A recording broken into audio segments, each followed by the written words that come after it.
Yaz zommul. 2 sampul çorba, 3 kilok mantı, yarım metre palav, 2 çam napitek, 50 gram şortu, etli kakmas, tuzsuz palav, suzsuz çorba, soğanlı tort. Onu ben bolanın ara elime alacağım, çörek ala. Mam sen ne yemeyecek? İkna başılık.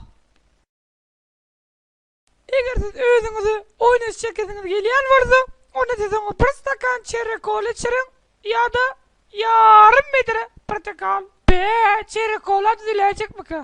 Evet, Jamil var. Kıyın görmedi üniversitede var kaçtığına. Otayda bay talipler okuyorlar. Kulturunu sarıp hili çalıcı diyse koyun oluyorlar. Var çöple kaçtığına doğunuz. Kendi yerle vardı ne? Cina! Olur kalanat paketinin evine gittiler o! Olanlar! Cemil ki şulkudat. Sonra dünkeden sarığını getire. Portirap! Jamil me şu portakalını kuvurdu. Vakıcı meni sumat yatlama dep çek golya bir hile. Neyli yatlama? Men ilkin sapar onu görümde yüreğimin önüne basım aydandı. Bir hil ervet doldum. Sonra şulaydım gözümü elle. Aman uluyden çıkanna bilmeni yanarım yanarım yanarım yanarım. Adı yadıma düşene bilmeni yanarım yanarım yanarım yanarım.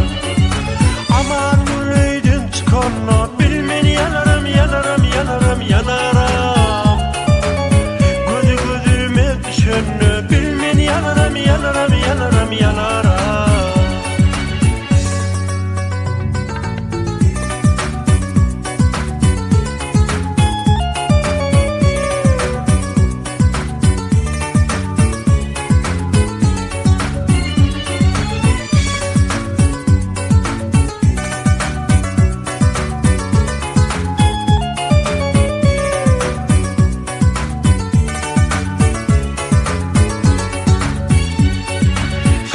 Verdim talamımı almadın.